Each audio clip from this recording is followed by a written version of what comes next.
ici. Voilà, donc, je vous dis ça. C'est pas breton. Ah, j'ai connu, c'est du Chine.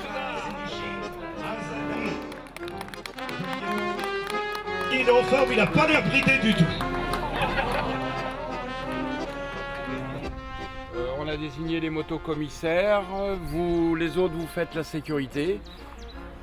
Et c'est bon, c'est parti pour la Gilard 2016. Champion de Grèce, sélection olympique, leader du trophée de la Manche, le vainqueur de l'étape d'hier, Polychronis Zorzakis, vainqueur hier de la...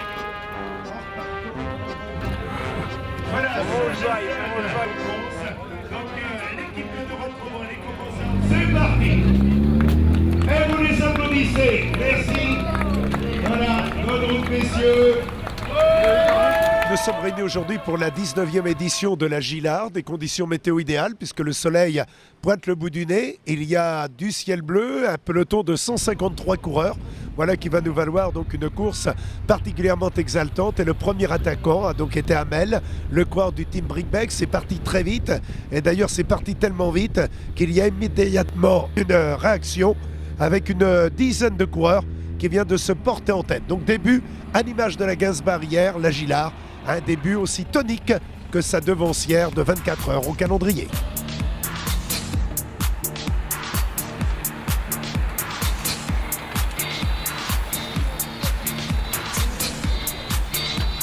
En tête de peloton, 1 minute, et nous avions William Daniel, donc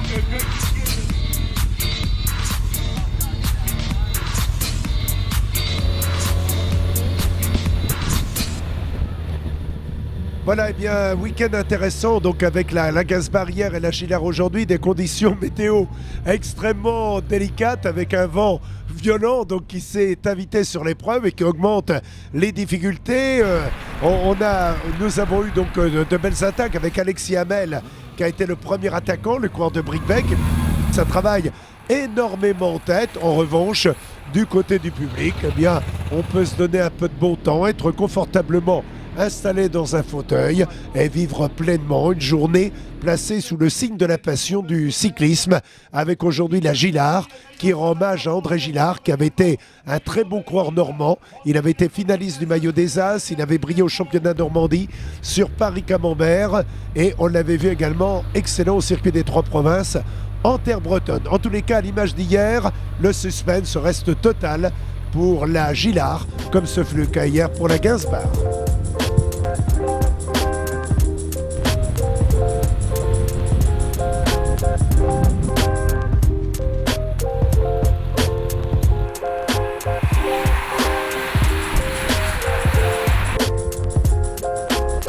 Voilà, bien la fin de course a été rondement menée avec un champion de France qui a été pris au piège, qui n'a pas réussi à revenir. C'est vrai que quand on a le maillot tricolore sur les épaules, on vous laisse faire l'essentiel du travail. Donc il y a eu un marquage énorme entre l'équipe HP BTP Aubert 93 et Dylan Kowalski du Vélo Club de Rouen et Erwan Brentech. L'un et l'autre ont été brillants.